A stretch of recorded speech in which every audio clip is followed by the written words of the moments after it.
علی رضی الله تعالی عنہ فرمایي الله رب العزت ستاسو لپاره درې خبرې دا خوښوي، دا الله رب العزت ته ډېرې خوښې دي.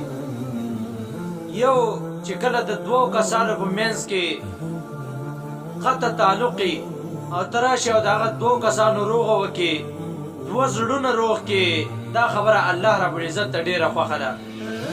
او دویم کله چې ستا زړه نه غواړي او داسې یو نیک کار چې زړه تاته وایي چې دا کار مه کوه، ته بیا هم د الله د رضا دپاره هغه کار وکړې، دا دویم عمل دی چې الله رب العزت ته ډېر زیات محبوب دی، الله ته غوره عمل دی ده.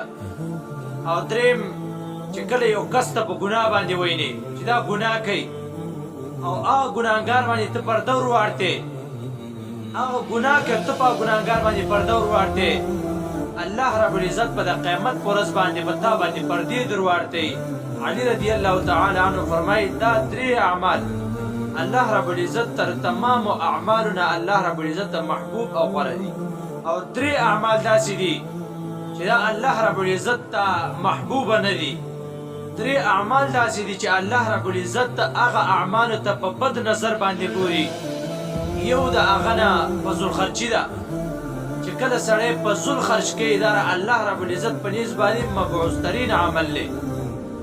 دویم بغیر څه د وجې نه ګپ شپ لګول، وخت خپل ضایع کول، الله رب العزت ته دا عمل هم د ټولو عملونو نه دا مبعوث ترین دی.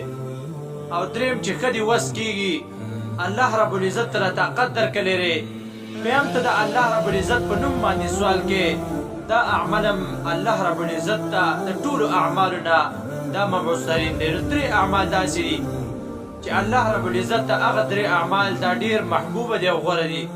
او درې اعمال داسې دي چې الله رب العزت هغه اعمال الله رب العزت ته غوره نه دي، الله رب العزت هغه اعمالو ته په مبعوث ترین نظر باندې ګوري.